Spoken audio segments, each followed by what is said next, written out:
Imagine अचानक से तुम्हें एक दूसरी दुनिया में भेज दिया जाता है और जब तुम उस अजीब जगह पहुंचते हो तो तुम्हें पता चलता है कि तुम्हें एक लड़की ने समन किया है। मान लो वो काफी अट्रैक्टिव है और तुम्हें अपना पति बनाना चाहती है। वो सोचती है कि तुम बिल्कुल पावरलेस हो, इसलिए वो तुम्हें अपने रहमो करम पर जीने देती है। असल में उसे बस एक पति चाहिए ताकि उसके डैड उसे परेशान करना बंद कर दें। लेकिन वो कोई आम लड़की नहीं है।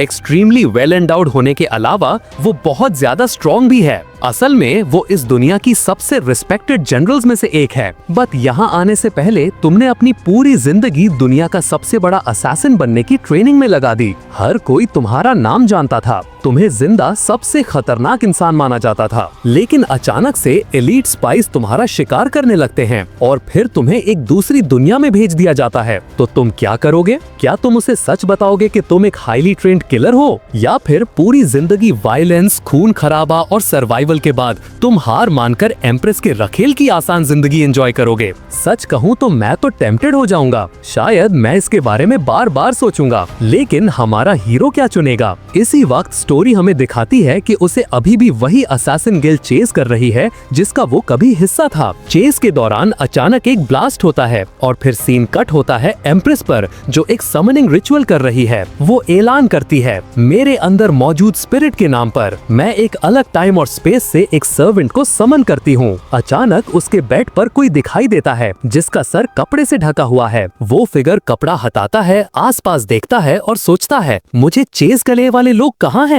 वो कंफ्यूज होकर इधर उधर देखता है, सिचुएशन को समझने की कोशिश करता है। लेकिन हम पहले से जानते हैं कि ये ट्रबल मेकर कौन है। ये और कोई नहीं, हमारा प्रोटैगनिस्ट है जिसे एम्प्रेस ने समन किया है, और इस एम्प्रेस का नाम है जी रॉयन। वो अपनी समनिंग से क्लियरली डिसअपॉइंटेड है क्योंकि जिस आदमी को उसने बुलाया है वो एक आम इंसान लग रहा था। वहीं दूसरी तरफ हमारा शेमलेस लड़का पहले ही ब्लश कर रहा था और सोच रहा था, गॉर्जियस, वो एंजेलिक चेहरा, वो फ्लॉलेस स्किन, वो एक जंगली बेकाबू समंदर की तरह है, एक ऐसी नेचुरल फोर्स जिसके पास एक अनबीटेबल स्पिरिट है। इसके लिए उसे ब्लेम भी नहीं कर सकते। तभी एम्प्रेस आ भरती है और बड़बड़ाती है, पता है क्या, ये असल में अच्छा है, तुम मेरा काफी टाइम बचाओगे। प्रोटैगनिस्ट, जो अभी भी अजीब फील कर रहा था, पूछता है, तुम कौन हो, हम कहाँ हैं? वो अपनी बाहें फैलाती है और जवाब देती है, मैं ग्रेट यांग डायनेस्टी की एम्प्रेस हूँ और आज से तुम इस एम्पायर के प्रिंस और मेरे पति हो। हमारा हीरो बस वहाँ खड़ा रह जाता है, बिल्कुल हैरान, जैसे उसके सर पर किसी ने मार दिया हो। वो अपना गला साफ करती है और कहती है, हाँ तुमने सही सुना, मेरे कुछ सलाहकार मुझसे शादी करने की जिद कर रहे थे। मैं उस परेशान करने वाले मिनिस्टर का प्रेशर नहीं झेलना चाहती थी, इसलिए मैंने तुम्हें पॉलिटिकल कवर के लिए समन किया।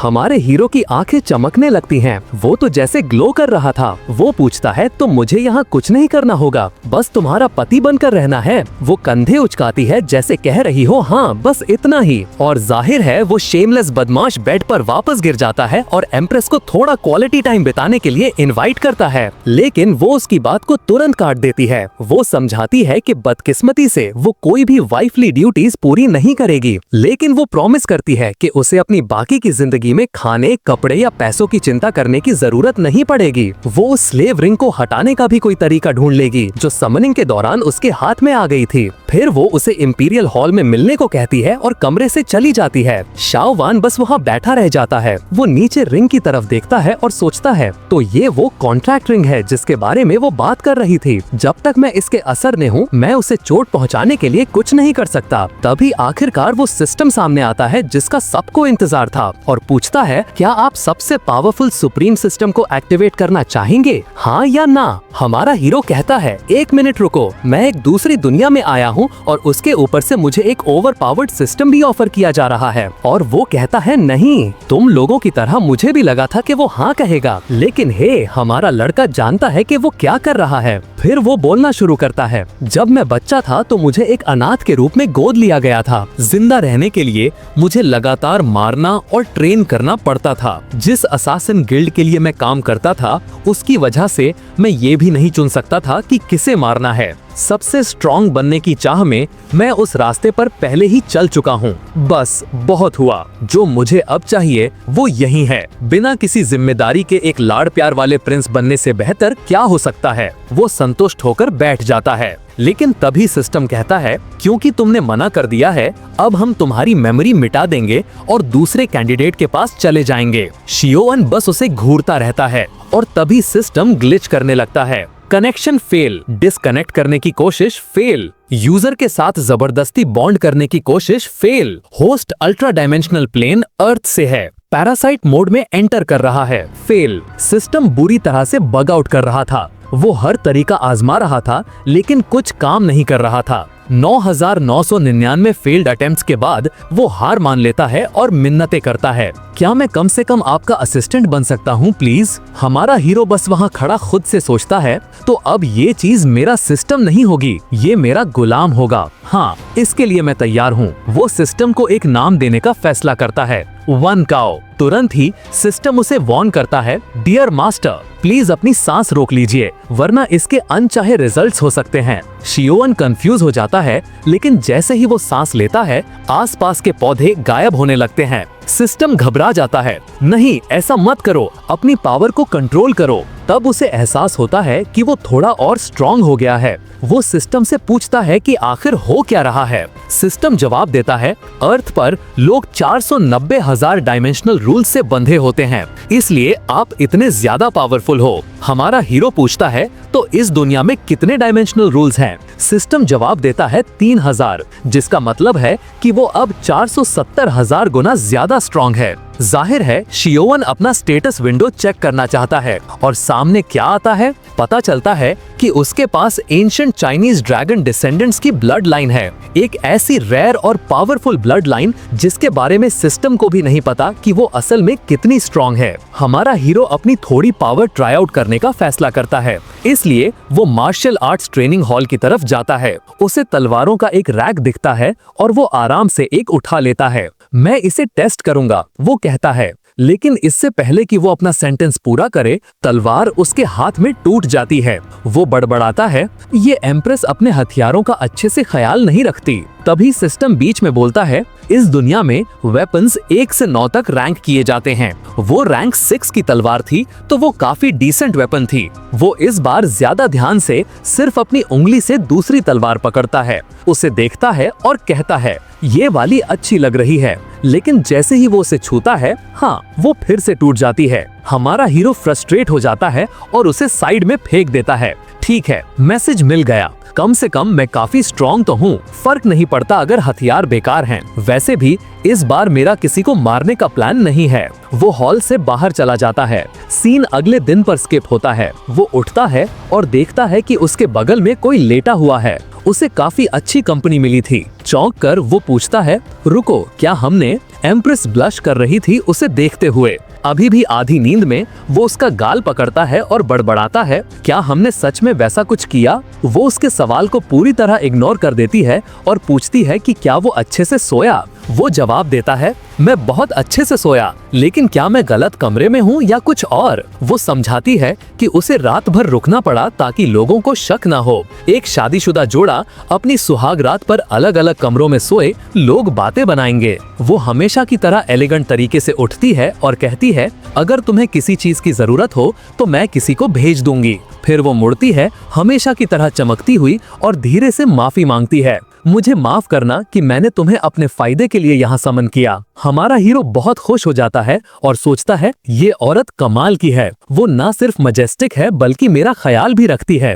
रात हो जाती है। सीन कट होता है एम्प्रेस पर, जो पूछ रही है, क्या नॉर्क में सिचुएशन सच में इतनी खराब है? उसकी दोस्त जो एक पूर्व जनरल है जवाब देती है, बदकिस्मती से हाँ, बारबेरियंस ने पहले ही हमला करना शुरू कर दिया है और हमारी इंटेल के मुताबिक सेक्रेड बारबेरियन भी वही होगा। एम्प्रेस अपनी छोटी सी नोटबुक को जोर से बंद करती है और कहती है, तो मैं खुद जाकर उसे वापस ले लूंगी। मैं उस बूढ़े बैस्टर्ड से हमेशा के लिए निपटा लूंगी। वो जनरल की तरफ मुड़ती है और कहती है, 3 दिन में तुम मेरे साथ नॉर्थ आ रही हो। वो एक्स जनरल बिल्कुल भी नहीं हिचकिचाती, उसका चेहरा खिल उठता है। उस औरत को केओस पसंद है। हम 3 दिन आगे जाते हैं। एम्प्रेस अब पूरी तरह से आर्मर में थी, जिसे देखकर साफ पता चल रहा था कि उसे लड़ना आता है। जाने से पहले वो पूछती है कि क्या सब कुछ तैयार है। वो औरत सर हिलाती है और कहती है, मैंने लिंगर को उस पर नजर रखने के लिए लगा दिया है, इसलिए चिंता की कोई बात नहीं है। लेकिन फिर वो मुड़ती है और पूछती है, तुम उस प्रिंस के लिए इतनी चिंतित क्यों हो? वो तो बिल्कुल बेकार लगता है। एम्प्रेस जवाब देती है, जब से वो आया है मैं किसी तरह से ज्यादा स्ट्रॉन्ग महसूस कर रही हूँ। शायद वो एम्पायर के लिए गुड लक है। और बस इसी तरह वो नॉर्थ को वापस हासिल करने के लिए निकल जाती है। जाते हुए देख रही थी जनरल की बेटी जाओ लिंगर। यूज ही हमारा हीरो पर नजर रखने के लिए छोड़ा गया था, और ये कहना कि वो इस काम से खुश नहीं थी बहुत कम होगा। वो बड़बड़ाती है, मुझे इस बेकार प्रिंस की देखभाल क्यों करनी पड़ रही है? फिर वो उसकी तरफ देखती है, हर मैजेस्टी कमाल की हैं, तो उन्होंने ऐसे अजीब इंसान से शादी क्यों की? लेकिन तभी अचानक से कोई शाओयन को उठा ले जाता है। वो नोटिस भी नहीं करती, और हमारा हीरो क्या करता है? वो आराम से अपना रोस्ट चिकन खाता रहता है। यूज कुछ अजीब दिखने वाले लोगों के सामने फेंक दिया जाता है। उनमें से एक, जिसने आधा मास्क पहना था, मुड़ता है और पूछता है, तुम्हें यकीन है ये वही आदमी है? ये लूजर एम्प्रेस का पति है। लिंगार, जिसे उसकी मदद करनी चाहिए थी, बस एक पेड़ पर बैठी सब कुछ देख रही थी, ये मानते हुए कि वो पूरा बेवकूफ है। जैसे ही किडनैपर्स थोड़ा दूर जाते हैं, वो नीचे कूदती है, उसका हाथ पकड़ती है और कहती है, चलो यहाँ से निकलते हैं। लेकिन तभी वो गायब हो जाता है। पता चलता है कि हमारी लिंगार एक इल्यूजन आइटम से धोखा खा गई थी। अब वो खुद एक स्पिरिचुअल केज में फंस गई है। वे लोग वापस आते हैं और उसे तुरंत जनरल की बेटी के रूप में पहचान लेते हैं। वहीं दूसरी तरफ हमारा प्रोटैगनिस्ट अभी भी आराम से अपना चिकन खा रहा था, जैसे ये बस एक आम दोपहर हो। लिंगार पहले ही अपनी तलवार निकाल रही थी, लेकिन स्कारफेस्ड आदमी उसे ऐसा ना करने को कहता है। वो गुस्से में पूछती है, तुम कौन हो? वो अपना मास्क उतारता है, जिससे एक लंबा घाव दिखता है, और पूछता है, क्या तुम्हें मैं याद हूँ? सीन कट होता है, वो एक गुफा में जंजीरों से बंद है। हैरान है लैंग यिंग, वो स्कार वाला आदमी जिंदा है। हमारा हीरो खुशी से बोलता है, ओह तो तुम सब एक दूसरे को जानते हो, बढ़िया है, ऐसा है तो मैं निकलता हूँ। लेकिन लैंग उसके कंधे पर हाथ रखता है और कहता है, हमारा काम अभी खत्म नहीं हुआ है। शाओ डिसअपॉइंट होकर आह भरता है, ठीक है फिर, लगता है मुझे इंतजार करना पड़ेगा। स्कारफेस मन ही मन सोचता है, कम से कम एम्प्रेस के पति में हिम्मत तो है। फिर वो शाओ को एक शीशी देता है और कहता है, तुम्हें इसे एम्प्रेस के पानी में मिलाना है। शाओ उसे लेता है और आराम से जवाब देता है, ठीक है, कोई दिक्कत नहीं। लैंग उसे शक की नजर से देखता है, ये सब कुछ ज्यादा ही आसानी से हो रहा है। वो वार्न करता है कि ये एक नॉन वर्बल प्रॉमिस आइटम है, अगर तुम इसे पीते हो और डील तोड़ते हो तो तुम मर जाओगे। इससे पहले कि वो अपनी बात पूरी करे, शाओ उसे पूरा पी जाता है। फिर उसकी तरफ मुड़कर कहता है, ठीक है, अब मैं जा सकता हूँ, मुझे काम है। अगर मैंने ज्यादा देर की तो वो इंपीरियल गार्ड्स मुझे ढूंढने लगेंगे। लैंग खाली बोतल को देखता रह जाता है, बिल्कुल हैरान, मैं इस जैसे आदमी का क्या करूं? वो सोचता है। हमारा हीरो ऐसे बैठा था जैसे कह रहा हो, जो तुमने कहा मैंने सब किया, अब मुझे जाने दो यार। लिंगार उस पर चिल्लाती है, बेशरम गद्दार, एम्प्रेस ने तुम जैसे किसी को कैसे चुन लिया? लैंग उसे डांटता है, तुम बेवकूफ हो, प्रिंस सिचुएशन को तुमसे बेहतर समझता है। तुम और तुम्हारी माँ ही हो जिन्हें दिखाई नहीं दे रहा कि यांग डायनेस्टी में हालात कितनी खराब हैं। फिर वो लिंगार की तरफ इशारा करता है और पूछता है, तो अब जब मैंने जहर पी लिया है, क्या मैं इसे भी अपने साथ ले जा सकता हूँ? वो चिल्लाती है, मुझे तुम्हारी मदद नहीं चाहिए। लेकिन लैंग बीच में बोलता है, माफ करना, ऐसा नहीं हो सकता, मेरा उसके साथ कुछ अधूरा काम है, मुझे हिसाब बराबर करना है। शाओ तेवर चढ़ाता है, हाँ ये काम नहीं करेगा, मैं उसके बिना यहाँ से नहीं जाऊंगा। फिर वो साफ साफ कहता है, अगर मुझे यहाँ से उसके बिना जाना पड़ा तो इसका मतलब होगा कि मैं मर चुका हूँ। लैंग जवाब देता है, ठीक है, तो तुम इसी गुफा में जहर से मरोगे। हमारा हीरो उसे एक इनोसेंट सा लुक देता है, इतना छोटा दिल मत रखो यार, मैंने तो पूरा सहयोग किया है। अचानक उसके पीछे एक गुंडा गुस्से में आगे बढ़ता है और उसे पंच मारने जाता है। उस आदमी का मुक्का शाओ के बालों के पास से गुजरता है और लिंगार डर जाती है, ये तो बस एक आम आदमी है। वो सोचती है, वो इससे कैसे बचेगा? लेकिन जब वे दोबारा देखते हैं, वो अभी भी वहीं बैठा उबासी ले रहा था। दोनों हैरान होकर वही जम जाते हैं और सोचते हैं, वो इतना शांत कैसे है? एक सीरियस एक्सप्रेशन के साथ शियाउन कहता है, तुम वो हाथ हटाने वाले हो या नहीं? उस आदमी ने अभी भी उसके बाल पकड़े हुए थे। शियाउन बस बड़बड़ाता है, मेरे बालों को हाथ मत लगाना। फिर वो आलस से एक साइड पंच मारता है और एक बहुत बड़ा ब्लास्ट होता है। लगता है वो आदमी तो हवा में ही उड़ गया। पूरी गुफा हिलने लगती है हमारा हीरो अपना सर टेढ़ा करता है, सोचते हुए कि ये क्यों हुआ। फिर वो एक और पंच मारता है और फिर एक और। अब तक वो 3 लोगों को पहले ही उड़ा चुका था। मास्क पहना हुआ आदमी जमीन पर गिर जाता है। शियाउन उसके पास जाता है और वो आदमी अपनी जिंदगी की भीख मांगने लगता है, लेकिन बहुत देर हो चुकी थी। सिर्फ एक घूरने से शियाउन उसे गायब कर देता है। उसने सच में उस आदमी को सिर्फ देखकर ही मार डाला। फिर वो लिंगर की तरफ मुड़ता है। वो कांप रही थी। प्रिंस, प्लीज मुझे जिंदा छोड़ दो, मुझे नहीं पता था कि आप ऐसे हो। शियाउन बस जंजीरों को अपने हाथ में पकड़ता है और नेक्स्ट मोमेंट वो आजाद हो जाती है। वो बिल्कुल हैरान थी, आखिर उसने सेक्रेट चेन फॉर्मेशंस को टहनियों की तरह कैसे तोड़ दिया। वो उसकी तरफ देखता है और कहता है, पागल लड़की, तुम्हें क्यों लगा कि मैं तुम्हें चोट पहुंचाऊंगा? बस यहाँ बैठो और हिलना मत, मैं सबूत साफ करने जा रहा हूँ। और फिर वो हल्क की तरह आसमान में कूद जाता है। दूर कहीं 2 पहाड़ उठते हुए दिखते हैं। लिंगार्ड मुस्कुराते हुए और हैरानी में बड़बड़ाती है, ये क्या हो रहा है? क्या वह सपना देख रही हूँ? क्या वो एक पहाड़ है जो इधर उधर कूद रहा है? रुको, एक पहाड़ इस तरफ क्यों आ रहा है? और वो रहा हमारा चैड हीरो पूरा का पूरा पहाड़ उठाए हुए। वो उसे एक बूम की आवाज के साथ उसके पीछे गिरा देता है। शियाउन बेफिक्री से चलता है और कहता है, लो, अब कोई सबूत नहीं बचा। लिंगार्ड बस वहीं बिल्कुल हैरान खड़ी रह जाती है। तो ऐसे छिपाते हैं जुर्म को, हाँ? हमारा हीरो पहले ही आगे बढ़ चुका था और कहता है, हे छोटी लड़की, जब वो पूछे तो बस कहना कि तुमने मुझे बचाया, ठीक है? वो बिल्कुल कंफ्यूज होकर पलके झपकाती है। रुको, क्या? तुम्हारा क्या मतलब है? एक स्ट्रेट फेस के साथ वो उसकी तरफ देखता है और कहता है, क्या तुम्हारी माँ ने तुम्हें कभी नहीं बताया कि बड़ों की बात सुननी चाहिए? वो अभी भी शौक में थी, लेकिन सर हिलाती है। समझ गई, मैं किसी को नहीं बताऊंगी। हमेशा की तरह प्राउड फील करते हुए वो मुस्कुराता है और कहता है, ये हुई ना बात, गुड गर्ल, अब चलो। वो उसे बाजू से पकड़कर उठाता है और साइड में देखता है। उसकी दोस्त पास में ही ढूंढ रही थी। एक गार्ड उन्हें देख लेता है और कहता है, प्रिंस, जनरल शियाओ, आप दोनों यहाँ क्या कर रहे हैं? हमारा हीरो बस उबासी ले रहा था। लिंगर तुरंत बीच में बोलती है, मैंने चोर का काम तमाम कर दिया है, चिंता की कोई बात नहीं है। शियाउन कहता है, फॉल्स अलार्म था दोस्तों, चलो वापस चलते हैं और कुछ बीबीक्यू खाते हैं। जनरल लियू यान उसे वार्न करती है, प्रिंस, इन पहाड़ों में बैंडिट्स हैं, यहाँ रुकना सेफ नहीं है। वो कंधा उचकाता है और कहता है, अगर तुम्हारा मतलब उन डाकुओं से है तो वो सब मर चुके हैं। इस छोटी लड़की ने उनका काम तमाम कर दिया, सब कमजोर थे। एक सोल्जर अपनी दोस्त से फुसफुसाती है, ओ माय गॉड, ये प्रिंस कितना बड़ा बेवकूफ है, ये ग्रेट जनरल को छोटी लड़की बुला रहा है। लेकिन शियाउन और लिंगर पहले ही आगे बढ़ चुके थे। ब्लॉन्डी लिंगार्ड पीछे मुड़ती है और दूसरे गार्ड्स को आगे बढ़ने के लिए कहती है। वो सब हैरान खड़े थे, सोचते हुए कि जनरल उसकी बात क्यों सुन रही है। सीन कट होता है हमारे प्रोटैगनिस्ट पर, जो अपना छोटा सा पिग रोस्ट कर रहा था, एकदम खुश।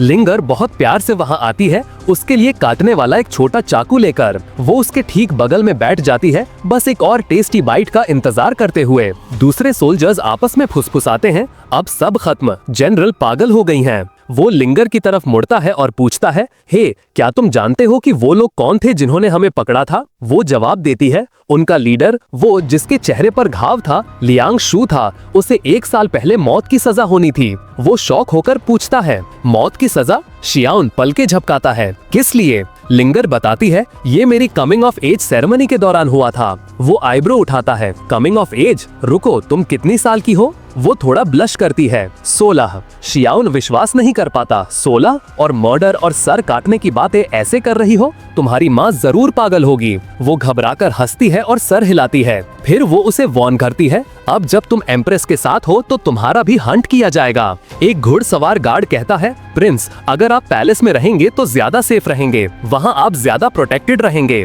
वो तुरंत मान जाता है, तुम सही हो, मैं पैलेस में ही आराम करूंगा, शांति से खाऊंगा और पीऊंगा। गार्ड्स चुपचाप सोचते हैं, क्या ये सच में मरने से इतना डरता है? शियाउन पहले से ही आगे भाग रहा था, चिल्लाते हुए, चलो पैलेस देखते हैं। उसके पीछे पीछे गॉसिप शुरू हो जाती है। कुछ लड़कियां फुसफुसा रही थी कि लिंगर प्रिंस से कुछ ज्यादा ही चिपक रही है, कहीं वो उसे पसंद तो नहीं करती। जब वो पहाड़ी रास्ते पर चल रहे थे, शियाउन उसकी तरफ मुड़ता है और कहता है, हे, मैंने दूसरी लड़कियों को ब्लड क्लाउड नाम की किसी चीज के बारे में बात करते हुए सुना, वो क्या है? लिंगर गुस्से में बोलती है, ये कमबख्त गार्ड्स अपना मुंह बंद नहीं रख सकते। वो समझाती है, ब्लड क्लाउड एक ऐसी फोर्स है जो हमारे एम्पायर पर हमला करती रहती है, इसीलिए सबको प्रोटेक्शन टैक्स देने के लिए मजबूर किया जाता है। शियाउन तेवर चढ़ाता है, प्रोटेक्शन टैक्स? तुम्हारा क्या मतलब है? वो उस शेडी डील के बारे में बताती है। भ्रष्ट नेता लोगों से ब्लड क्लाउड ट्राइब से बचाने के लिए पैसे ले रहे हैं, लेकिन असल में उन्हें बचाने के लिए कुछ नहीं करते। वो बस पैसे अपनी जेब में डाल लेते हैं। और अब हालत और खराब करने के लिए एम्प्रेस को सत्ता से हटाने की बातें हो रही हैं, क्योंकि वो इस सब का विरोध करती हैं, जिसका मतलब है कि वो उनका बेकार पति होने के नाते अब एक चलता फिरता टारगेट है। शियाओन अपनी फिस्ट कस लेता है, ये पूरा सिस्टम ही रिग्ड है। फिर वो लिंगर की तरफ मुड़ता है और पूछता है, अगर एम्प्रेस को पता चल गया कि मैं असल में स्ट्रांग हूँ तो क्या वो मुझे काम पर लगा देगी? लिंगर बिना रुके जवाब देती है, बिल्कुल। शियाओन इस पर सोचता है, अगर ये लोग शहर पर हमला करते हैं और मेरे पीछे आते हैं तो आखिरकार मुझे दिखाना ही पड़ेगा कि मैं क्या कर सकता हूँ, और अगर मैं नहीं करता तो सब मारे जा सकते हैं। अगर मेरी वजह से जंग शुरू हो गई तो वो शायद मुझे डाइवोर्स दे देगी या निकाल देगी। वो गुस्से में आ जाता है, बिल्कुल नहीं, मैं इन ब्लड क्लाउड वालों से निपट लूंगा इससे पहले कि वो मेरी आराम वाली लाइफस्टाइल बर्बाद करें। लिंगर उसे घूरती है, रुको, तुम इस बारे में चिंता कर रहे हो? वो जंगल से चलते रहते हैं और लिंगर कहती है, उन्हें ढूंढना नामुमकिन है, उनका एक किला कहीं छुपा हुआ है। हमारा हीरो पूरे हल्क मोड में कहता है,